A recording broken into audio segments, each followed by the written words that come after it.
All we're saying is you can't carry a gun in town. I have 2 guns, one for each of you.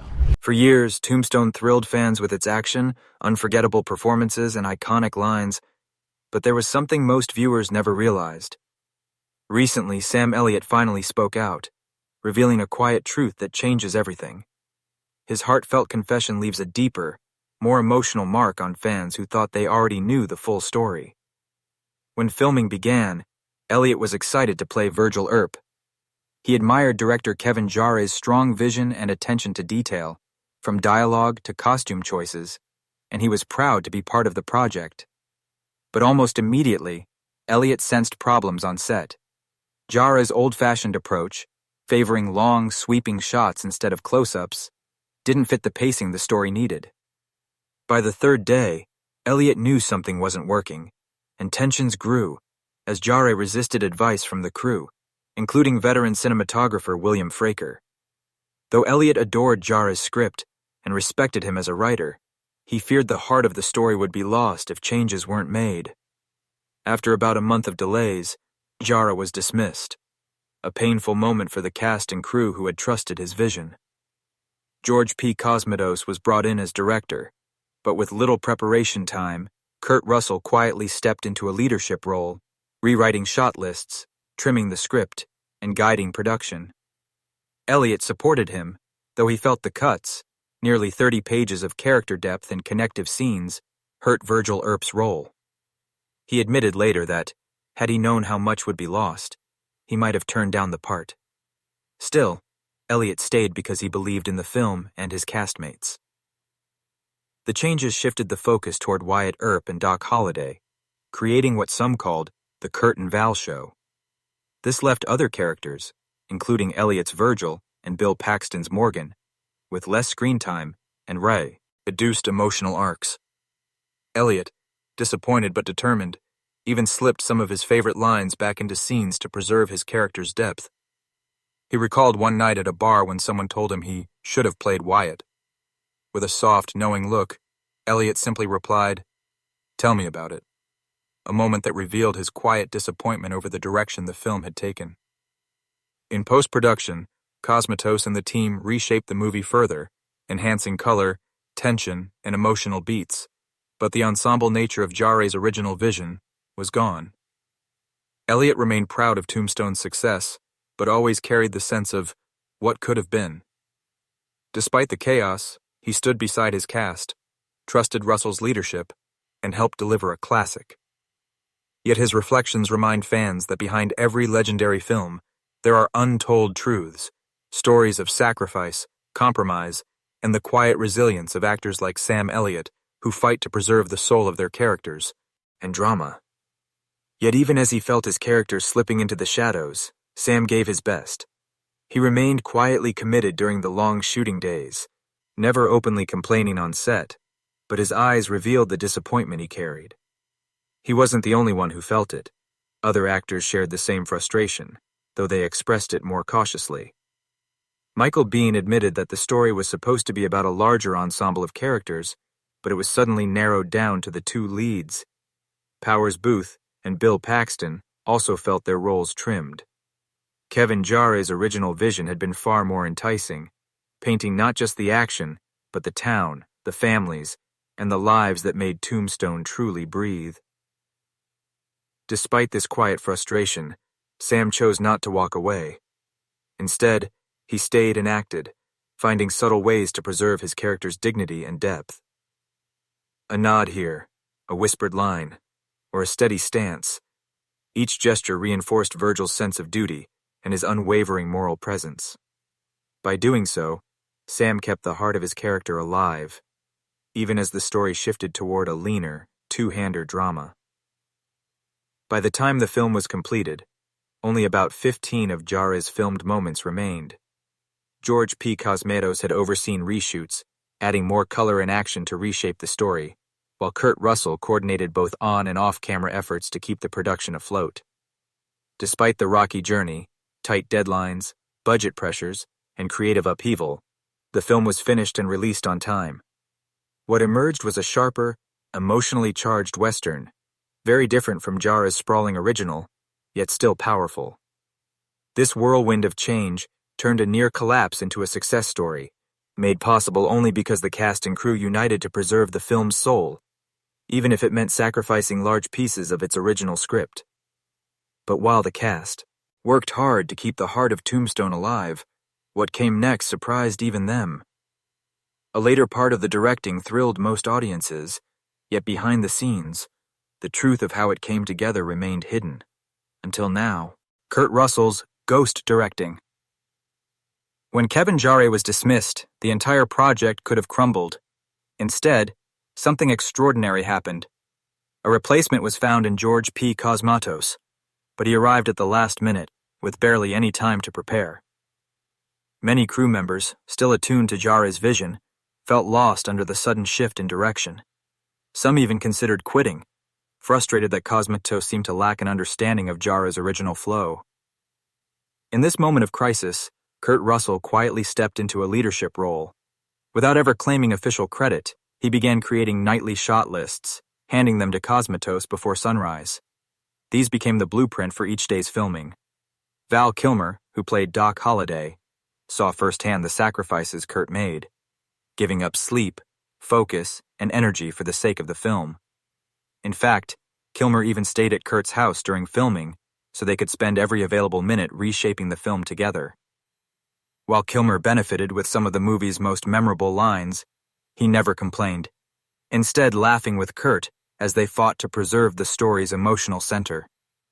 Michael Biehn, who played Johnny Ringo, admitted that Kurt didn't formally direct him, but everyone recognized that Russell had saved the film. He later described the finished product as more of a committee effort, but emphasized that Kurt's quiet guidance was critical.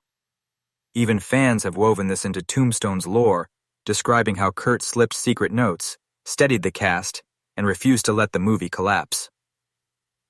Though Cosmatos remained the credited director, it was Kurt Russell's unseen vision that shaped Tombstone's emotional arc.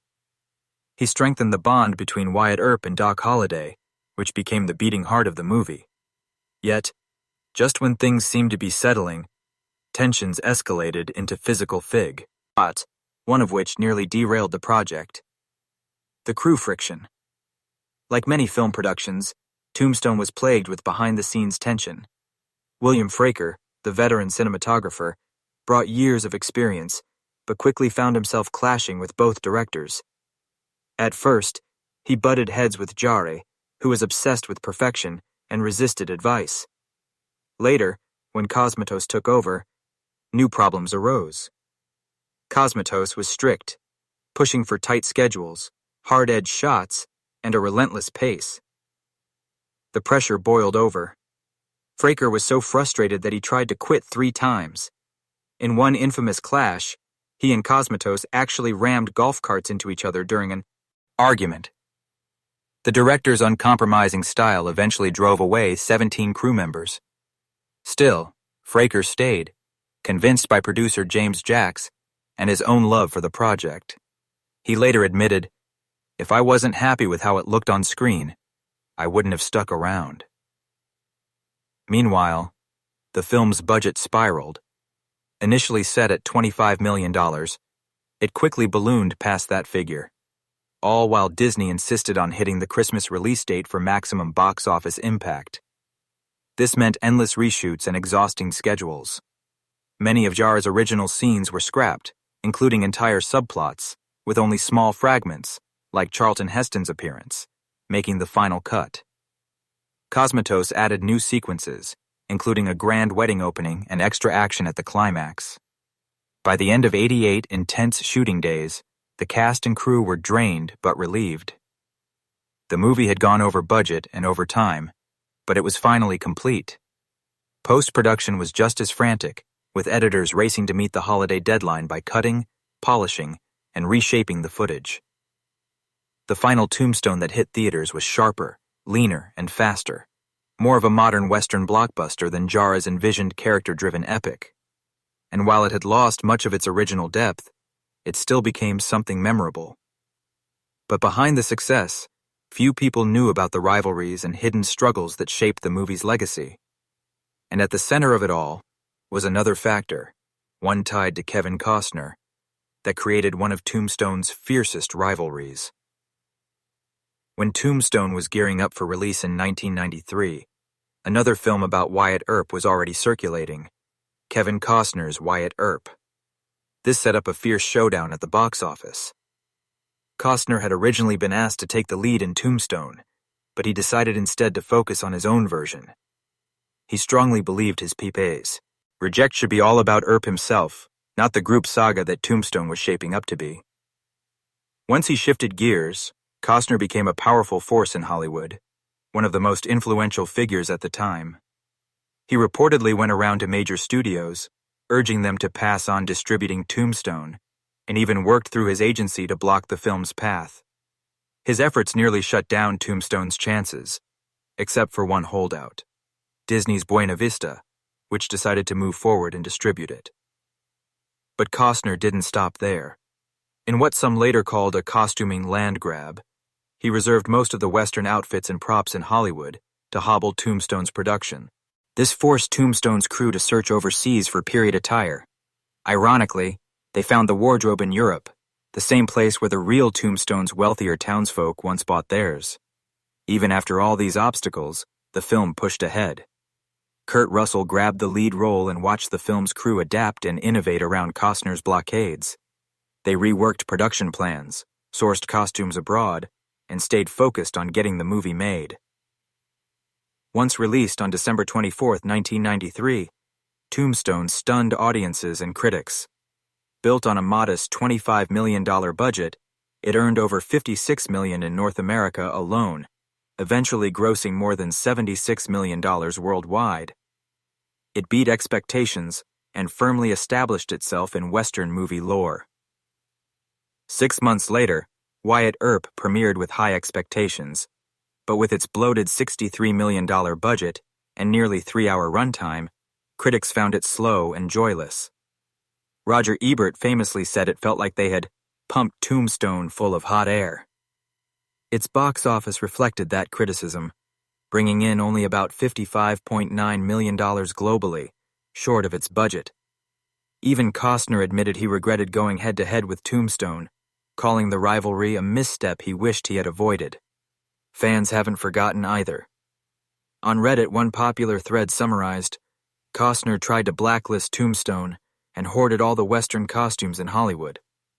Yet in the end, Tombstone came out stronger, made more money, and left Wyatt Earp in its dust. With this huge win, it's clear that what really stands out is how Tombstone overcame these aggressive tactics, studio blacklisting, costume shortages, and production sabotage, to connect deeply with audiences. It wasn't just luck. Kurt Russell and the team hustled, found creative solutions, and focused on delivering a compelling story. Fired, but he stayed, realizing the film was still worth salvage. Meanwhile, Billy Bob Thornton appeared briefly as a bully at the OK Corral, adding a sharp edge to Wyatt's authority. One of the film's major set pieces, the gunfight at the OK Corral, was meticulously planned. Dozens of stunt performers took part, and multiple takes were required for the tight choreography. Another highlight was Doc Holliday's speech, which reviewers later celebrated. But many of his best lines were improvised by Val Kilmer, making the moment feel raw and unforgettable. Even the smallest details got attention. Every actor except John Tenney grew real mustaches for authenticity, while Tenney wore a fake because he needed a clean shave for another project. After 88 hard days of shooting, the film wrapped in late August 1993. Then came a frantic post-production period to meet the release deadline. Editors raced through sound mixing, cuts, and reshoots to finalize the film by Christmas. On December 24th, the movie reached theaters. Soon, it developed a passionate fan base. People highlighted Val Kilmer's wit, to the extent that many of his lines now feel like part of our everyday language, and Kurt Russell's fiery, determined Wyatt. Over time, Sam Elliott's quiet performance as Virgil gained appreciation for bringing a steady moral center to the story. The film's legacy endures, redefining modern westerns with clever dialogue, layered characters, and unforgettable style. 25 years later, it's still cited as one of the best westerns ever made, and praised for breathing new life into the genre. Since then, a director's cut and new home video editions, including a 4K release scheduled for April 2025, have given fans a deeper look into the story's origins and production. The special features include storyboards, behind-the-scenes featurettes, and interviews that shed light on the original vision and the journey behind the camera. However, Tombstone isn't just remembered for its gunfights or famous lines. It's treasured for how it brought together great actors, a bold script, and determined filmmaking to reach the finish line under pressure. It stands as proof that when a team cares deeply, even storms behind the scenes can't stop the story from shining. If you enjoyed this video, like and subscribe, and also click the next video shown on your screen.